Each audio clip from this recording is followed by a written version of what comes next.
말씀을 함께 나누겠습니다. 사도행전 9장 1절부터 7절까지 말씀입니다. 사도행전 9장 1절로 7절까지 말씀을 한 절씩 교독하겠습니다. 제가 먼저 1절 말씀 봉독하겠습니다. 사울이 주의 제자들에 대하여 여전히 우협과 살기가 등등하여 대제사장에게 가서 다메섹 여러 회당에 가져갈 공문을 청하니 이는 만일 그 도를 따르는 사람을 만나면 남녀를 막론하고 결박하여 예루살렘으로 잡아오려 함이라. 사울이 길을 가다가 다메섹에 가까이 이르더니 호련히 하늘로부터 빛이 그를 둘러 비추는지라. 땅에 엎드러져 서림에 소리가 있어 이르되 사울아 사울아 내가 어찌하여 나를 박해하느냐 하시거늘 대답하되 주여 누구시니까 이르되 나는 내가 박해하는 예수라. 너는 일어나 시내로 들어가라. 내가 행할 것을 내게 이를 자를 있느니라 하시니 함께 읽습니다. 같이 갔던 사람들은 소리만 듣고 아무것도 보지 못하여 말을 못하고 서 있더라. 아멘.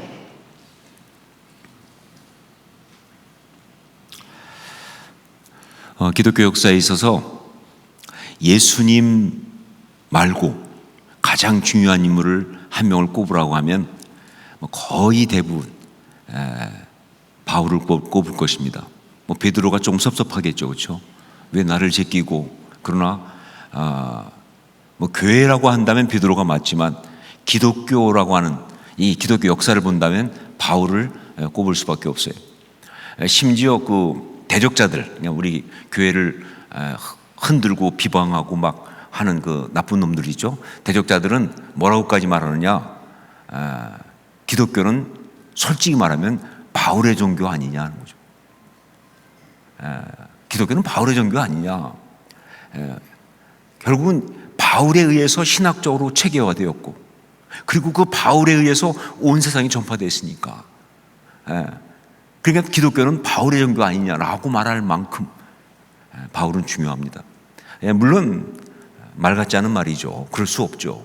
하지만 바울의 중요성은 간과할 수가 없다. 일단 바울은요 예수님을 가장 많이 닮은 사람 가운데 하나예요. 보통 기독교 역사를 말할 때 신앙의 인물들을 예수 그리스도로부터 쫙 계보를 쓴다면 예수 그리스도, 그 다음에 바울, 그 다음에 어거스틴, 그 다음에 마틴 루터나 존 칼빈 이렇게 가거든요. 그냥 그 정도로 바울은 정말 예수님을 가장 많이 닮은 사람이다. 그리고 신약 성경에서 가장 많은 부분을 썼잖아요. 바울이 14권이나 서신서. 그러니까 말할 필요가 없죠. 그리고 바울은 그 복음을 땅끝까지 전파한. 그래서 우리의 신앙이, 이 복음이 온 세상에 전파되고 주의 교회가 세워지게 한 아주 굉장히 중요한 역할을 한 사람이 바로 바울이다 하는 건 분명하다. 자, 그렇기 때문에 이 중요한 사람이 어떻게 그리스도인이 되었는가는 무지무지 중요한 이야기죠. 이 중요한 사람이 어떻게 해서 그리스도인이 되었는가. 그런 면에서 사도행전 9장 이 말씀은 굉장히 중요한 아주 역사적인 순간이라고 말할 수가 있죠. 자, 그런데 오늘 이 말씀이 중요한 까닭은 이게 역사적인 인물이 회심한 이야기여서 그래서만이 아니고요. 이거는 바로 한 인생이 주님 앞에서 어떻게 달라질 수 있는지 그걸 보여주기 때문에. 역사적으로 훌륭한 사람이 이렇게 됐어. 그런 역사 얘기하고 싶은 게 아니라 우리한테 이게 중요한 이유는 한 인생이 주님 앞에서 어떻게 그렇게 달라질 수 있는지 이걸 보여주니까, 좀 더 깊이 들어가면 한 인생의 문제가 주님 앞에서 어떻게 해결될 수 있는지 그걸 보여주니까 그게 우리한테 중요하잖아요. 한 인생의 문제가 주님 앞에서 어떻게 해결될 수 있는지. 여러분, 바울의 변화는 우리의 변화입니다. 바울의 가능성은 우리의 가능성이고요.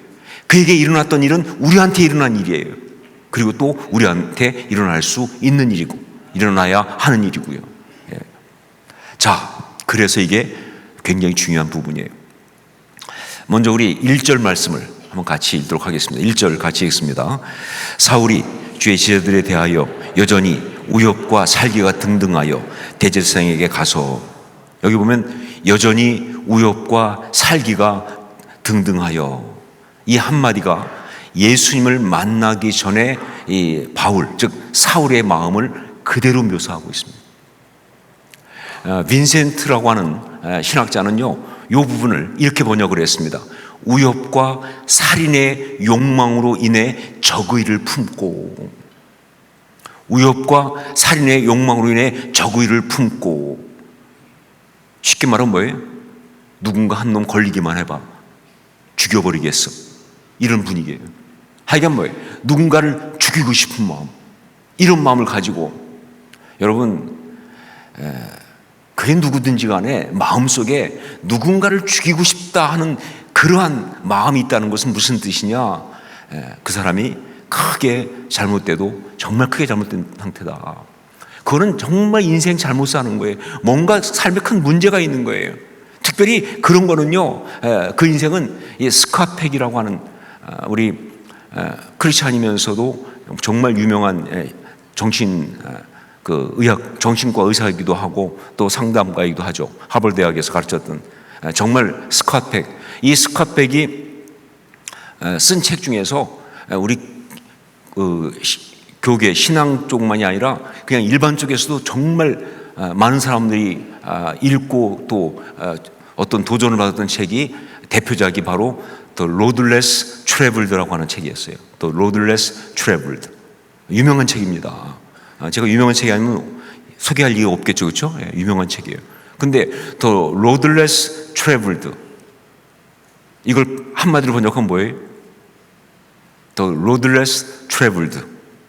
이걸 한마디로 번역하면, 영어 어렵지 않습니다. 헤맨다. 헤매는 거예요. 길도 없는데 여행을 한다? 헤매는 거죠, 그렇죠? 어디로 가는지도 몰라요. 그냥 헤매는 거예요. 뭔가 열심히 부지런히 말이죠, 정신없이 다니긴 다니는데, 그런데 뭐예요? 근데 길이 없어요. 헤매고 있는 거예요. 이 책이 왜 그 많은 사람들에게 그 임팩을 줬냐면, 다들 그러고 사니까. 그게 자기들 문제였거든요. 이 시대 현대인의 문제예요. 정말 이 시대 사람들 바빠. 정말 역사 이래 이 시대 사람처럼 바쁜 사람들 없었어요. 그런데 뭐 때문에 바쁘냐 그 말이에요. 방향이 없어요. 방향이. 헤매고 있는 거, 헤매고.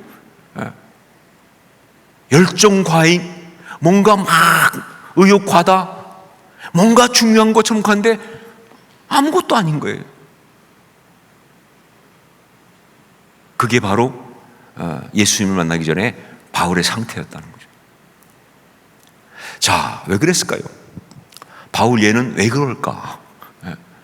사실 바울에 대해서 우리가 보면 서신서에 사이사이 이렇게 바울도 보면요, 자랑하지 않는 것처럼 하면서 살짝 자랑할 때가 있어요.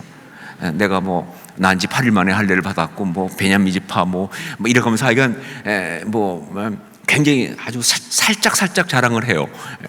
그걸 볼 때 이 사람은요, 환경이 그렇게 나쁜 사람이 아니에요. 출신도 좋고요, 가진 것도 많고 배경도 좋고, 정말 뭐 그 시대 쪽에서 오면요, 정말 진짜 가질 만큼 가진 사람, 배울 만큼 배운 사람, 누릴 만큼 누린 사람이에요. 다른 어떤 사람보다 나으면 나았지 못할 것이 없는 그런 사람인데 왜 이런 상태냐? 이런 상태, 결국은 뭐예요? 누군가를 죽이고 말겠어 막 이러고 있는 이 상태, 다른 말로 번역하면 뭐예요? 분노죠. 왜 이렇게 분노가 많은 거예요, 사람이? 왜 이렇게 화가 나 있어? 걸리기만 해봐 다 죽이고 싶어 막. 왜 그럴까? 근데 제가 이 말씀을 오늘 나눈 이유 중에 하나가 뭐냐면요, 이게 바울만 그런 게 아니라는 것 때문에 그래요. 특별히 요즘 제가 보면 우리 주변에 화가 나 있는 사람이 너무 많아. 사람들이 다 화가 나 있어요. 얼마 전에 뉴스를 보다가 제가 너무 충격을 받았어요. 우리 민족 어떻게 하면 좋아, 이런 생각이에요. 우리 민족은 집단 분노 상태에 있어요. 그걸 잘 보여준 게 뭐냐면요, 지난번 국가대표 홍명보 감독 야유한 사건이에요. 그건 무슨 짓이에요 도대체? 아니 누가 하라고 그랬어요? 자기 마음에 안 드는 국가대표 감독 뽑았다고 그렇게 뭐 그러면서 막 누가 하긴 제가 같은 유씨 입장에서 정말 그렇지만 그 유튜브가 문제예요. 유튜브가 거기 나와가지고 그걸 오피니언 리더라는 것들이 말이죠 이상한 쪽으로 막 사람들 자극하니까 거기에 부안해가지고 집단 분노. 아니 세상에 그런 나라가 어디 있어요? 국가대표 경기에 그럼 가지 말든지 돈 내고 다 가가지고 자기네 국가대표 감독을 야유하고 있는. 왜 간 거예요 거기 도대체? 플랜카드도 만들었더라고요 보니까요. 돈이 남아 돈다 그 말이죠. 이건 감정 과잉 상태예요. 분노가 차고 넘쳐 막 화가 나 있는 거야 막. 앵그리버드는 다 이런 사람들이야 거기. 하여간 뭐 걸리기만 해봐 그냥. 하여간 마음에 안 드는 거에서 그냥 내가 박살 내겠어 막 죽이고 말겠어 막 이런 분위기. 근데 그게 무슨 축구 경기장에 간 사람만 그런가요? 아니죠. 정치권 보면 다 화가 나 있어요. 정치권만 그래요? 문화 다 화가 나 있어요. 주변 사람도 다 화나 있어요. 너무 안타까운 건 밖에만 그러면 괜찮은데 교회 안에도 왜 이렇게 화난 사람들이 많아? 여러분, 아니 교회 안에도 왜 이렇게 화가 나는 사람들이 많냐 그 말이에요. 분노가 너무 많아. 분노가 그냥 막 그 분노를 어쩔 줄 몰라서 막 그냥 걸리기만 걸려봐라 막. 못마땅한 것들이 너무 많고 괘씸한 것들도 많고 가만둘 수 없는 것도 많고. 하여간 여러분 이거 심각한 겁니다. 이거 문제가 심각한 거예요. 왜냐면요 여기 바울의 이야기를 하면서 여기 잘 나왔지만 우엽과 살기가 등등했다 그랬잖아요. 분노의 속성이. 이거는 바울만 그런 게 아니라 모든 분노의 속성이에요. 분노는요 누군가를 죽이겠다는 거예요. 누군가를 죽여버리겠다. 분노는 누군가를 죽이겠다는 거예요. 그게 분노예요. 그래서 분노하는 마음이라고 하는 이 내면을 갖다 보면요 그 분노하는 마음의 끝에 가보면요 거기 허미사이드라고 하는 살인이 들어가 있죠. 살인. 분노하는 마음의 대표가 성경에 나오는 인물 중에 대표가 누구냐? 그게 가인이에요. 가인이 분노했잖아요. 하나님이 너 왜 분노하니 그랬더니 그러면서 말씀하셨지만 그 말 제대로 안 듣고 결국 뭐예요? 그 분노의 결과 아벨을 죽였잖아요. 아벨이 뭘 잘못했어요? 결국은 이게 분노의 속성. 그러니까 분노는 누군가를 죽이고 싶은 마음이에요. 사실은요. 그런데 여러분 누군가를 죽이고 싶은 마음이 있다. 분노한다. 결국 그건 뭡니까? 죄예요. 죄. 성경이 정확히 말했죠. 죄의 삭은 사망이라고. 이건 죄가 그를 지배하고 있는 거예요. 그러니까 뭐 이유가 어떻든 상황이 어떻든 간에 그가 분노하고 있다 그러면요 죄에게 지배를 당하고 있는 거예요. 뭐 어떤 사람도 그래요. 거룩한 분노 막 성경 다른 건 하나도 모르면서 그냥 예수님이 성전에서 막 그게 장사하는 거 내쫓은 그건 또 봐가지고 막 예수님처럼 막 그건 예수님이나 하시는 거지. 지가 뭐라고 그걸 흉내를 내? 그건 차원이 다르죠. 예수님은요 그 순간에 그 성전을 헐 가운데 그 다음에 뭐예요? 무슨 말씀까지 합니까? 이 성전을 헐라 내가 사흘마다 다시 세우리라 이런 말씀하시잖아요. 성전된 자신을 가리켜 말씀하시는 거예요. 이미 십자가를 바라보고 계셨어요. 그 순간에 우리처럼 수준 낮게 기분 나쁘다고 막 그래서 막 장사치들 뒤집어 엎고 내쫓고 그런 게 아니라고요. 여러분 전혀 그것이 우리의 모델이 되면 안 되죠. 어떤 이유든 간에 분노하고 있다 하는 것은 무슨 뜻이냐? 죄가 나를 지배하고 있는 거예요. 명분이 어떻든 상관없이. 명분이 어떻든 상관없이 그거는 죄가 나를 지배하고 있는 것이다. 자, 바울이 바로 그랬다. 왜 그랬을까요? 그 바울의 내면에 뭐가 있길래 이렇게 바울은 분노하고 있을까? 오늘 말씀에는 답이 없어요. 자, 그런데 바울이 그 회심한 이야기가 사도행전에 3번 나오거든요. 오늘 9장에도 나오고 또 한 번은 22장에도 나오고 또 한 번은 26장에도 나와요. 그런데 3번이 다 비슷한데 특별히 26장에 가면 앞에서는 말하지 않았던 좀 새로운 이야기를 하나 거기 해주는 게 나오는데, 그것이 바로 사도행전 26장 14절 말씀이에요. 우리 사도행전 26장 14절 말씀 한번 같이 읽도록 하겠습니다. 함께 읽습니다. 우리가 다 땅에 엎드러짐에 내가 소리를 들으니 히브리 말로 이르되 사울아 사울아 내가 어찌하여 나를 박해하느냐, 가시체를 뒷발질하기가 내게 고생이니라. 예수님께서 하신 말씀을 옮겼는데 여기서 예수님 뭐라고 하셨느냐? 내가 어찌하여 나를 박해하느냐, 가시체를 뒷발질하기가 내게 고생이니라. 그래서 여기서 가시체를 뒷발질한다, 이게 키예요. 가시체를, 이건 뭐냐면 나귀 이런 것들이 말이죠, 이렇게 뒤에서 가시체를 가지고 이렇게 앞에 가라고 막 자극하면 나귀가 그게 아프니까, 자기 귀찮으니까 자기 발로 막 차요. 그걸. 여러분, 이건 뭘 말하느냐? 바보 같은 짓이죠. 찬다고 해서 그게 사라지는 게 아니잖아요. 그거하고 싸운다고 해서 그게 될 문제가 아니잖아요. 결국은 차면 누구만 아파요? 자기 발만 아프지, 그렇죠? 예. 결국 이게 무슨 얘기냐? 캠벨 몰간이라고 하는 타고난 설교가, 신학자가 말했습니다. 이건 갈등이라고. 이건 갈등을 말하는 거예요. 예, 그 내면에 사라지지 않는 갈등이 있어요. 뭔가가 잘 안 되니까 그냥 안에 갈등이 있어요. 막 해결이 안 되는, 이 해결은 그런 갈등이 막 있으니까 이 갈등을 갖다가 밖으로 표출하는 그런 공격적 성향의 사람이니까 표출하는 그것을 바로 이 가시체를 뒷발질하는 이 어리석음으로 얘기한 거예요. 예, 누군가에게 막 적의를 표출하고 누군가를 공격하고 파괴해야 직성이 풀리는 이 갈등 때문에. 여러분, 사실 이런 식의 갈등을 가지고 있는 것은요, 밖으로 이렇게 바울은 이제 공격적 성향의 사람이니까, 어그레시브한 사람이니까 막 누군가를 향해서 막 죽이고 말겠어, 막 가만두소, 너 때문이야, 네가 잘못한 거야, 가만두지 않으면 막 못마땅하다 막 이러면서 공격하고 막 그런 성향이 있지만, 그러나 그쪽 성향 말고, 바울 성향 말고 또 반대쪽 성향도 있어요. 이것은 이제 패시브라고 얘기하는, 수동적이다 라고 얘기하는, 그런 사람은 자기 안으로 굴고 들어오거든요. 근데 사실 그것도 똑같아요. 그 사람들은 분노를 자기 안으로 갖고 들어가지고 자기 자신에 대해서 자기를 파괴하는 거예요. 우울하고 낙심하고 절망하고 막 그냥 다 그만두고 싶고 다 팽개치고 싶고 다 내려놓고 싶고. 근데 이것도 살인은 마찬가지. 대신 누굴 죽인다? 자기를 죽이는 거예요.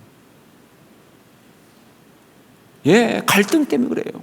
그 안에 이 정리가 되지 않은 어떤 갈등이 있으니까 이 갈등을 해결하지 못하고 이것 때문에 밖으로 나가서 누굴 죽인다고 나를 치든지 아니면 안으로 자기를 죽이든지, 여튼 그런 문제다 그 말이에요. 자, 그렇다면 사도 바울, 이 사울, 나중에 바울 된 그 사람에겐 어떤 갈등이 있었느냐 보니까 그 바울의 갈등에 대해서 쓴 책을 보니까 정말 바울은 갈등 종합백과사전이라고 할 수 있을 만한 사람이에요. 일단 첫째, 두 문화 사이의 갈등. 예, 바울은요, 큰 문화가 하나가 헬레니즘이고 또 하나가 헤브라이즘이거든요. 히브리 문화. 유대인으로서 헬라 교육 받았으니까 이 두 문화 사이에서 갈등한 거예요.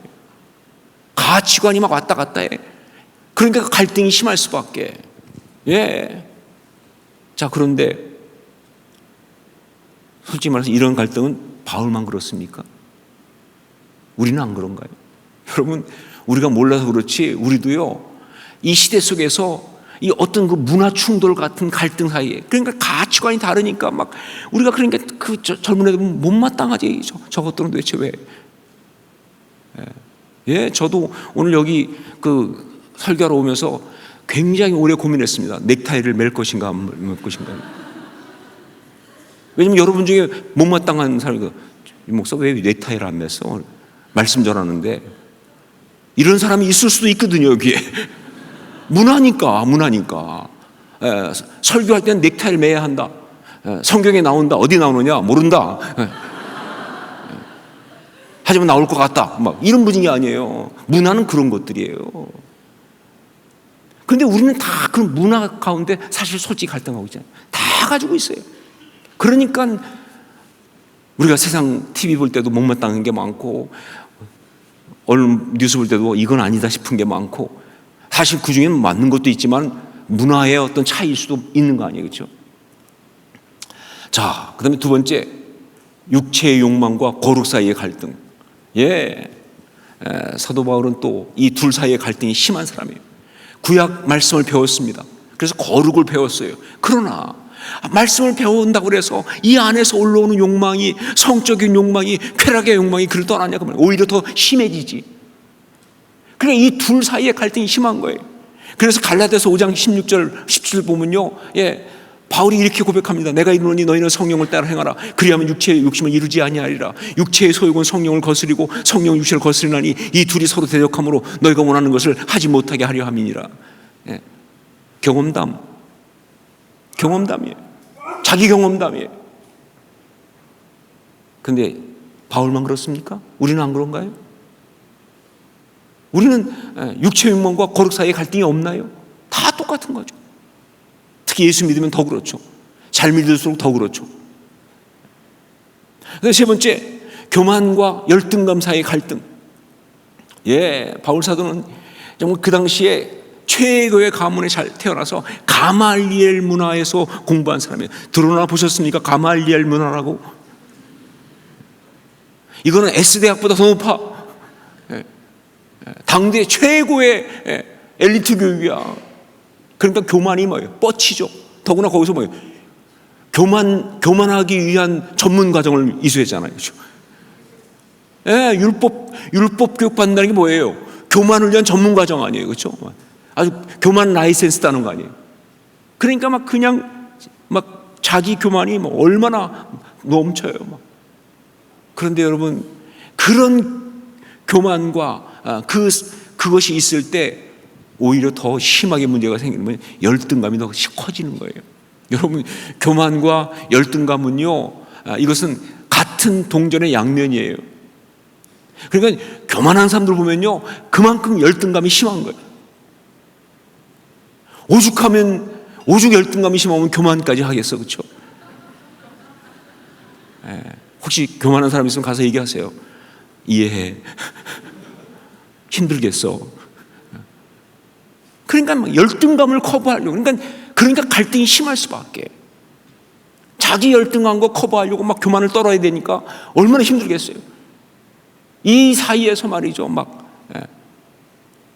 이게 바울 사도의 문제죠. 사실 바울이 그때 그렇게 막 예수 믿는 사람을 잡아주겠다고 한 것도요, 어쩌면 그런 거예요. 왜냐면 다른 것도 아니고 나사렛 예수를 믿어?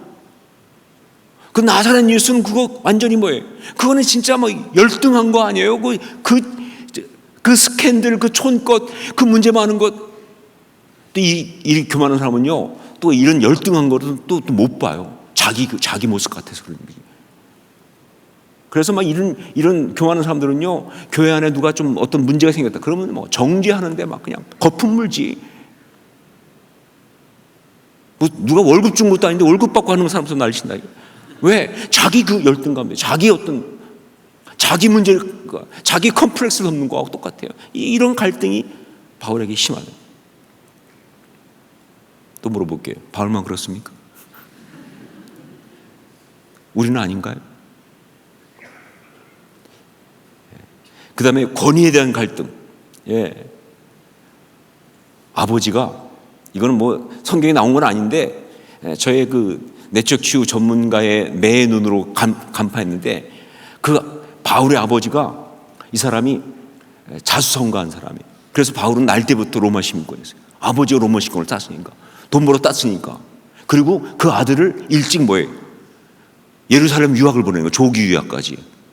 그쯤 되면 그 아버지 그림이 딱 나오죠. 아버지가 정말 힘들었어요.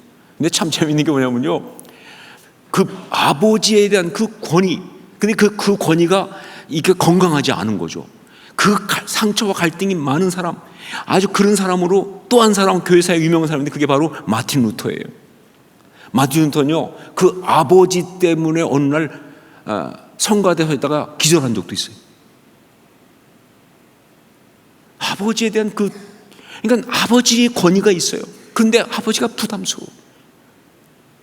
그 권위가 그를 힘들게 해요. 권위는 사랑하는 거잖아요. 근데 사랑하는데 또 증오해.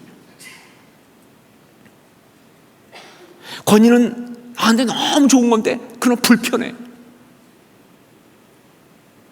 이 갈등 어떻게 하면 좋아? 이 갈등. 바울은 그게 있어요. 또 묻습니다. 바울만 그런가요? 우리는 아닙니까? 한 가지 더. 이거만 하다 오늘 다 끝날 것 같은데, 하여간 사랑받고 싶은데 제대로 받지 못한 것에 대한 갈등, 분노. 바울은 인정받고 싶었어요. 사랑받고 싶었어요. 근데 제대로 사랑 못 받았잖아요. 그러다 보니까 이 내면이 비었어요. 여러분, 바울의 분노는요, 굶주림의 분노예요. 굶주리면요, 사람들은 분노합니다. 사랑받고 싶은데, 사랑받고 채워지면은 괜찮다는데 배고프니까 화가 나는 거예요. 배고프니까 화가 나는 거예요. 막 그냥 짜증나는 거예요. 여러분 다 그렇잖아요. 여러분도 절대 저 배고플 때 건드시면 안 됩니다. 화나요.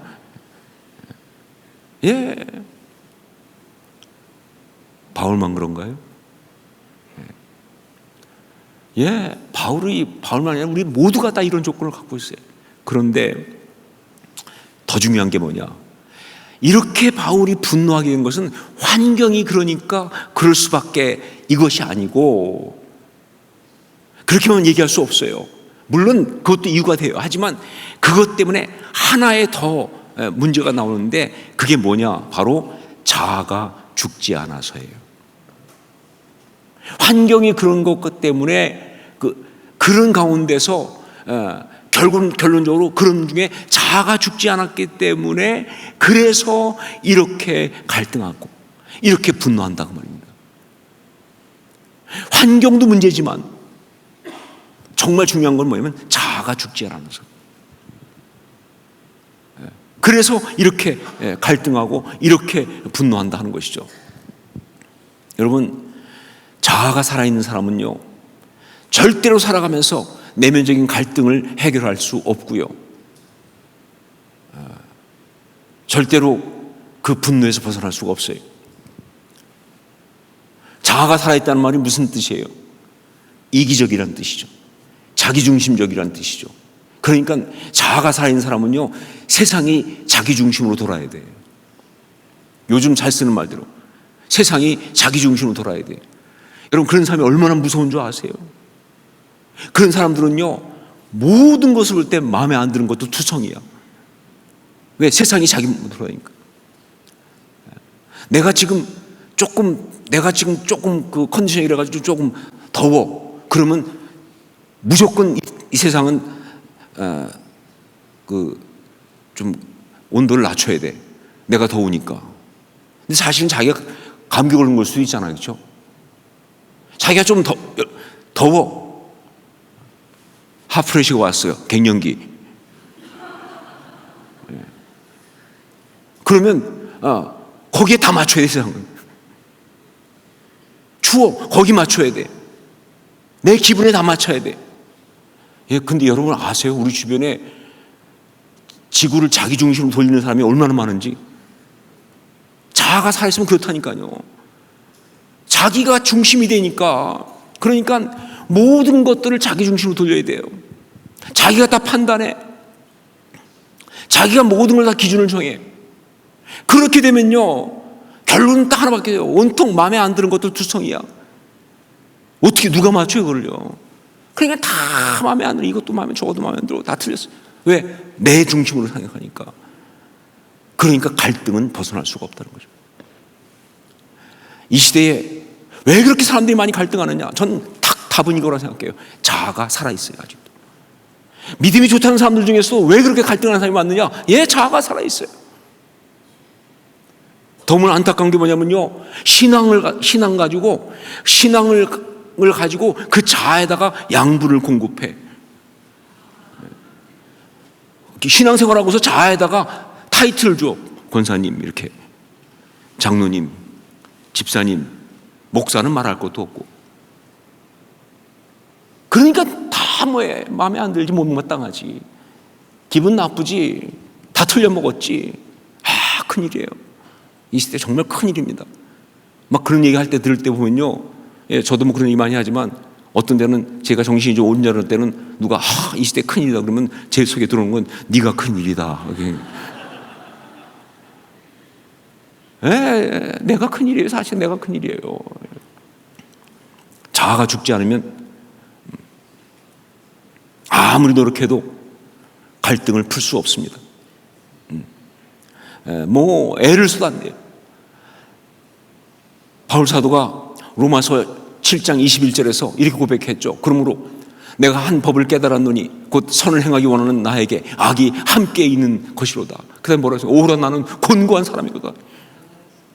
자아가 살아있으면 이 갈등에서 못 벗어나는 거예요.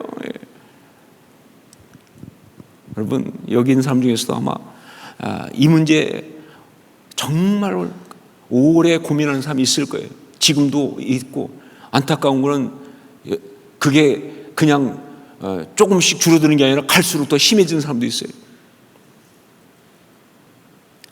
여러분, 이거 어떻게 하면 좋아요? 나름 해결 많이 해봤어요. 그래서 기도하면 해결된다, 혹은 말씀 공부하면 해결될까, 그런데 그게 잘 해결 안 된다, 그 말이에요. 묵상하면 해결될까? 잘 안 되기도 하고 말이죠. 그러나 거의 대부분은 또 그렇게 하는 게 아니라 그냥 대충 포기하고 사는 거죠. 그냥 이렇게 그냥 분노하고 뒤집어지면서 너덜너덜하게 살아간다. 그럴 수는 없죠. 신앙생활이. 그래서는 안 되죠. 그건 답이 아닌데. 자, 어떻게 해야 이 갈등 해결할 수 있습니까? 어떻게 해야 이 자아가 살아있는 것 때문에 오는 이 갈등 해결할 수 있습니까? 그 답을 우리 사도 바울께서 온몸으로 보여주셨잖아요. 그 답을 정말 한 자아시던, 자아가 살아 펄펄 뛰던 사도 바울께서 온몸으로 보여주셨잖아요. 어떻게 보여주셨어요? 어떻게 보여주셨어요? 성경에 정확하게 나와 있습니다. 어떻게 보여주셨습니까? 주님 앞에 꼬꾸라져서. 그게 답이에요. 주님 발 앞에 엎드러질 때까지. 주님 발 앞에 엎드릴 때까지 이 자아 해결을 못합니다. 자아는 어떻게 해결할 수 있느냐? 주님 발 앞에 엎드려야 한다는 거죠. 여러분, 주님 발 앞에 엎드린다는 것,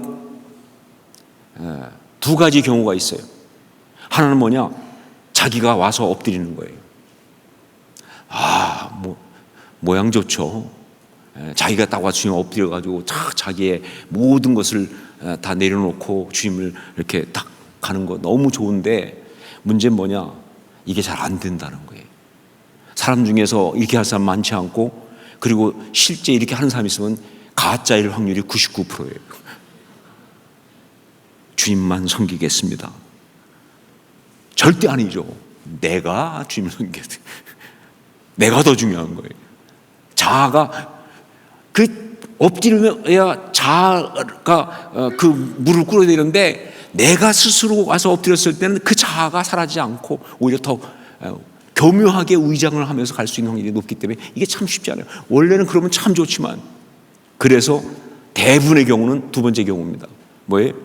그 앞에 거꾸러지는 거예요. 고꾸라지는 거예요. 그냥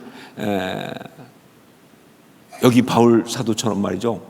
그냥 주님한테 제대로 한 방 맞아가지고 그냥 땅에 고꾸라지는 그런 경우가 많아요. 그때 자아가 깨지죠. 물론 아파요. 힘들어요. 하지만 인간이 죄라는 게 그렇다는 거죠. 인간의 죄가 그런 거예요. 자, 여하튼 주님 앞에 엎드려야 합니다. 주님 앞에 거꾸로져야 되는 거예요. 자, 그러면 그렇게 주님 앞에 엎드리면 어떤 일이 일어나느냐, 어떤 일이 일어나길래 이 갈등이 사라지느냐라고 할 때 첫 번째, 주님이 생겼다예요. 바울 사도가 주여 니시오니까, 여러분 정말 나한테 내가 주님이라고 부를 수 있는 진짜 중요한 권위가 생기면 갈등은 사라집니다. 갈등은 사라지는 거예요. 정말 그 주님, 내가 생명 다해 사랑하고 섬길 그 주님이 계시면 내 심령 가운데 갈등은 사라지고 정말 은혜가 임하는 거예요. 사도 바울이 그때 꼬꾸러지면서 보여준, 자아가 주님 앞에 꼬꾸러지면서 보여준 첫 번째 중요한 변화는 뭐냐면 주님이 생겼다예요. 여러분, 정말 우리 신앙의 가장 중요한 건 바로 이 주님, 요 한 단어에 다 들어가 있어요. 왜? 우리가 처음에 믿을 때 어떻게 믿습니까? 예수 그리스도를 자신의 뭐예요? 구주로, 주님으로 영접할 때 믿음이 시작되는 거 아니에요? 근데 그건 그때 처음에 새가족 때만 해당되고 나머지 그 다음부터는 안 되는 게 아니라, 여러분 아세요? 그거는요, 우리가 이 땅을 떠나는 순간까지 매일 계속될 테마예요. 주님이 중요해요. 주님이 계세요. 그 주님이 나는 새로운 그 은혜가 그게 있을 때 그 속에 갈등은 사라져요. 두 번째, 달려가야 할 삶의 길이 열렸다 하는 거죠. 달려가야 할 삶의 길이 열렸다. 소명 혹은 사명. 우리 15절 말씀 같이 읽겠습니다. 15절 함께 읽습니다. 주께서 이르시되 가라, 이 사람은 내 이름을 이방인과 임금들과 이스라엘 자손들에게 전하기 위하여 택한 나의 그릇이라. 아나니에게 하신 주의 말씀이고요, 이게 사도 바울에 대한 예언이고 그에게 준 사명이 됐어요. 아까 말씀드렸죠, 그 전에 바울의 삶은 The roadless traveled라고, 길이 없었어요. 근데 지금은 달려갈 길이 생겼잖아요. 갈등이 없죠. 그러니까 갈등이 없어요. 정말 주님 앞에서 온전한 소명을 받은 사람은요, 그 남 욕하고 흉보고 할 시간이 없어요. 별로요. 그 짓 안에 취사해, 재미없어서. 그런데 이게 없는 사람들은 그냥 남 씹고 비판하고 판단하고 하는데 거기가 너무 재밌어. 사실은 뭐가 잘못된, 크게 잘못된 거죠. 그게 갈등이죠. 사실은. 달려가야 할 삶의 길이 열렸다. 세 번째, 생명을 버리면서 얻어야 할 삶의 의미가 생겼다. 생명을 버리면서까지도 얻어야 할 삶의 의미가 생겼다. 16절 같이 함께 읽겠습니다. 16절 같이 읽습니다.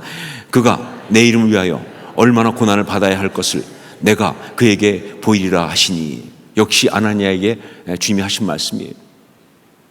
사도 바울의 앞날이기도 합니다. 여러분, 절대 이 말이 걔 앞으로 고생길이 환히 열렸다 이 뜻 아닙니다. 이제 이런 벌을 받을 거야 그 얘기도 아니에요. 정말 복된 삶이죠. 생명을 버리면서까지도 얻어야 될 의미가 있는 사람은요, 세상이 그 사람 못 막습니다. 그 가치가 거기 있으면요, 죄가 어떻게 태클을 걸 수가 없어요. 갈등할 이유가 없어요. 정말 내 시간, 내 인생, 내 모든 걸 다 드리면서도 그 내가 얻어야 될 그 아름다운 가치, 그 의미가 있다고 한다면요, 그 사람을 누가 막을 수가 있어요. 여러분, 이런 사람이 바로, 이것이 바로 진짜 행복이고요, 이것이 바로 예수님 말씀하신 세상이 줄 수 없는 평강이고요, 이것이 바로 바울 사도가 고백했던 이 질그릇 삼긴 보배고요, 이것이 바로 하나님 천국을 살아가는 거예요.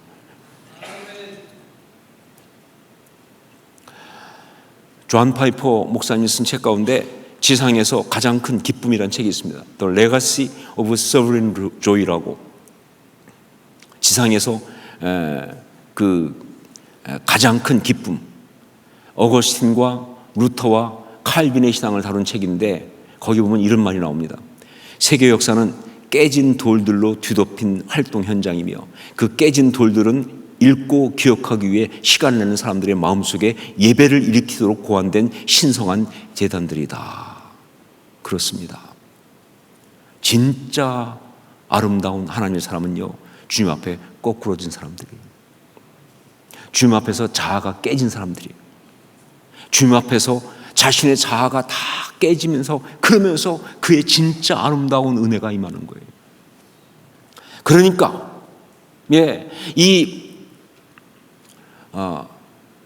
주님 앞에서 자아가 깨지는 이 이야기는요, 삶 가운데 한 번만 있으면 안 돼요. 우리가 진짜 신앙이라면 이것은 우리한테 날마다 있어야 돼요. 바울 사도 그래서 뭐라고 고백했습니까? 나는 날마다 죽노라. 여러분, 진짜 신앙은 바로 주님 앞에 이렇게 엎드리는, 주님 앞에 거꾸러지는 신앙이에요. 이 십자가 앞에 나의 자아를 못 박고 죽이는 그러한 역사. 여러분, 저는 이렇게 생각합니다. 그렇죠. 신앙의 능력은 어떤 게 신앙의 능력이냐? 귀신을 쫓는 게 능력이 아니에요. 무슨 어떤 대적들을 향해서 막 선포하고 그게 진짜 신앙의 능력이 아니에요. 무슨 엄청난 역사를 일으키고 막 무브먼트를 일으키고, 그게 신앙의 능력이 아니에요. 정말 진짜 신앙의 능력은 나를 얼마나 십자가에 자아를 못 박을 수 있느냐, 그 능력이에요. 바로 거기에서부터 진짜 아름다움, 참 신앙의 이야기가 시작되니까. 여러분, 우리 솔직하게 한번 얘기합시다. 저는 솔직하게 말씀드리려고 그래요. 저 분노 문제가 있어요. 저도. 아니, 있는 정도가 아니라 많이 시달립니다. 어떤 때는요, 깜짝깜짝 놀라요. 왜? 제 방에 혼자 앉아서 생각 속에 분노한 나를 볼 때 말이죠. 그걸 묵상이랍시고 하고 있어요. 나도 모르게 막 분노가. 그리고 주변에 못마땅한 사람이 이렇게 많아. 이게 안 된다는 걸 알면서도 자꾸 올라오는.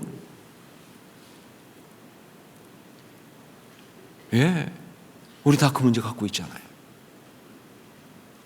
이거 방치하면 안 됩니다. 이 해결할 수 있어야 돼요. 어떻게 해결할 수 있느냐? 이 문제 어떻게 해결할 수 있느냐? 그렇죠. 주님 발 앞에 엎드러질 때까지 이거 사라지지 않습니다. 주님 발 앞에 십자가에 가서 내 자아를 못 박는 아름다운 역사, 찬양하면서 경험하셔야 합니다. 예배 가운데 경험하셔야 합니다. 기도하면서 경험하셔야 합니다. 말씀 앞에서 경험하셔야 합니다. 그게 바로 신앙생활입니다. 이 시간에 함께 찬양 드리기 원하는 찬양이 있는데, 아마 그 그러니까 나온 최근의 찬양이기 때문에 모르는 분도 많이 있을 수 있지만 그래도 몇 번 불렀으니까 알 거예요. 나의 주님께 찬양 드리며 그 크신 사랑 주 임재 감사해라는 마커스 월십에서 나온 찬양입니다. 제가 이 찬양 가운데 특별히 정말로 이게 사실 좀 박자가 좀 어렵거든요. 그래서 제가 가급적 피하고 싶은 찬양인데, 그런데 피할 수 없는 게 뭐냐면요, 그 후렴 가사 중에 주님을 보게 하소서, 나를 붙드소서, 그 다음에 내 뜻과 내 생각 내려놓고 주님 앞에 나 엎드려 주의 음성 기다리니 나를 부르실 때 믿음으로 걸어가리. 이 내 뜻과 내 생각 내려놓고, 이것 때문에 안 부를 수가 없어요. 이 고백 때문에. 우리 이 찬양을 같이 드리면서 정말 이 찬양이 나온 그대로 주님 앞에 나가는, 주님의 발 앞에 엎드리는, 십자가의 자아를 못 박는 우리 그런 신앙 되게 하옵소서. 고백하는 시간을 갖겠습니다. 함께 찬양을 드리겠습니다.